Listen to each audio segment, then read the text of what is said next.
اعتراض کیا ہے پرٹیکولرلی جو مسخ شدہ پرورٹڈ قسم کی مذہبی نیچر ہوتی ہے، اب آپ خود سمجھ جائیں گے، یعنی کہ علماء کی کیٹیگری، کہ ان کا پورا زور گیٹ اپ کے اوپر ہوتا ہے لیکن اخلاقی اقدار ان کے بالکل نچلے درجے کے۔ حقوق العباد کے معاملے میں یہ لوگ اتنے اچھے نہیں ہوتے، بس لوگوں کو گیٹ اپ کے اوپر زور دلواتے ہیں،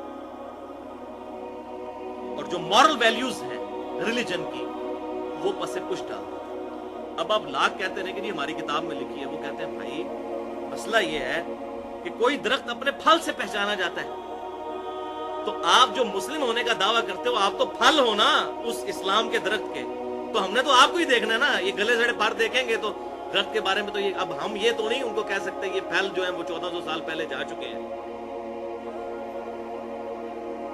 کتنا شرم کا مقام ہے، اور بلکہ یہ کتاب پڑھ کے تو یقین کریں مجھے اپنے بارے میں بھی بڑا خوف لاحق ہوا کہ ہم کہیں اسلام کے لیے ہرڈل تو نہیں بن گئے ہوئے۔ اگر ایک غیر مسلم ہمارے کریکٹر کو سٹڈی کرتا ہے تو کیا سوچے گا؟ گندگی ڈالتے ہیں ہم لوگ اوپنلی سڑکوں کے اوپر، جہاں چاہیں گے چھلکا پھینک دیں گے، وہاں یہ لوگ نہیں کرتے، ایسا لوگوں کا خیال کرتے ہیں۔ اب یہ جو مورل ویلیوز اور اخلاقی اقدار ہیں بیسیکلی، اب ایک عام آدمی کو تو اس کے ساتھ غرض ہے، آپ ماتھا گھسا دیں نمازیں پڑھ کے، اس سے مجھے تو کوئی فائدہ نہیں ہے۔ آپ کی اخلاقیات سے میں متاثر ہوں، برے اخلاق سے یا اچھے اخلاق سے، تب اس کا نفع نقصان مجھے پہنچے گا۔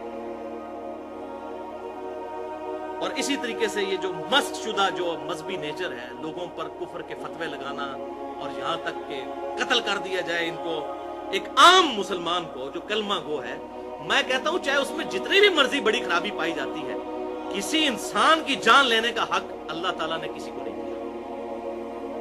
سورۃ المائدہ میں اللہ تعالیٰ نے فرمایا کسی ایک انسان کو مارا پوری انسانیت کا قتل ہے،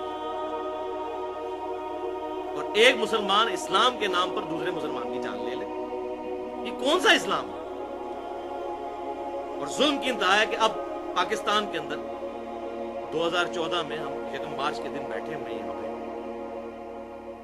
پولیو ٹیموں کے اوپر حملے ہو رہے ہیں۔ یہ کون سا اسلام ہے؟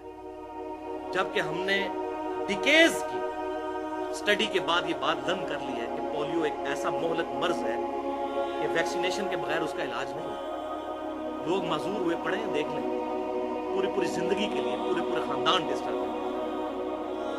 اور پھر جناب اب حتیٰ کہ امام کعبہ کو کانفرنس کروانی پڑی ہے، میں کل ٹی وی پہ دیکھ رہا تھا، اس نے فتویٰ دیا کہ جناب یہ پولیو ٹیموں پہ حملہ نہ کریں، پولیو کے قطرے پلانا کوئی غیر شرعی نہیں۔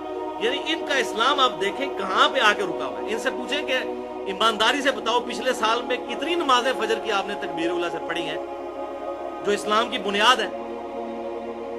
اور اس طرح اسلام کا امیج غلط ہے، پھر خودکش حملوں کے ذریعے عوام الناس کو نشانہ بنا۔ ٹھیک ہے، اس میں یہ بات بھی صحیح ہے کہ امریکہ بھی اپنے مقاصد کی خاطر یہ کام کر رہا ہے، لیکن ہم بھی پاکستان میں بھائی رہتے ہیں، ہمیں بھی پتہ ہے اس وقت ہمارے ملک کے اندر کیا ہو رہا ہے۔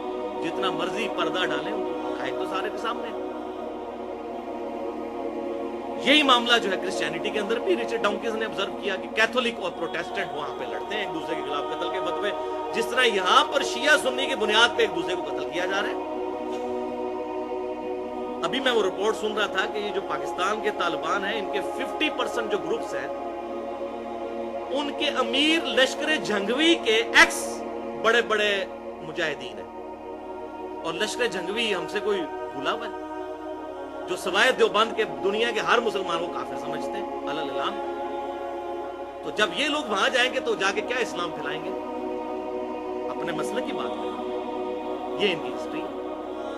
جو ان کی ڈیمانڈ جائز ہے، میں اس ڈیمانڈ کے اوپر بات نہیں کرتا ہوں، پوری نیشن کی ڈیمانڈ ہے، بات طریقے پہ۔ اسی طریقے سے یہاں سے بھی اگر کوئی زیادتی کرتا ہے گورنمنٹ کی طرف سے یا فوج کی طرف سے اگر زیادتی ہوتی ہے، ہم اس کو کنڈیم کرتے ہیں۔ مسئلہ یہ نہیں ہے، مسئلہ یہ ہے کہ اسلام کا امیج لوگوں تک کیا جا رہا ہے۔ تو شیعہ سنی فساد کی بنیاد کے اوپر قتل و غارت کیا جا رہا ہے۔ شکر ہے کہ رچرڈ ڈاؤکنز نے ایک مہربانی کی دا گاڈ ڈیلوژن میں، اس کو مہربانی اس لیے کرنی پڑی کہ اس کا اپنا نام بیچ میں آ رہا تھا کہ جب لوگوں نے اعتراض کیا کہ آپ کہتے ہیں جی ایتھیسٹ جو ہیں بڑے اخلاقی لوگ ہیں، تو دنیا میں 2 بڑے ایتھیسٹ جو ہیں انہوں نے تو لاکھوں نہیں کروڑوں لوگ قتل کیے ہیں، نمبر 1 ہٹلر اور دوسرا سٹیلن۔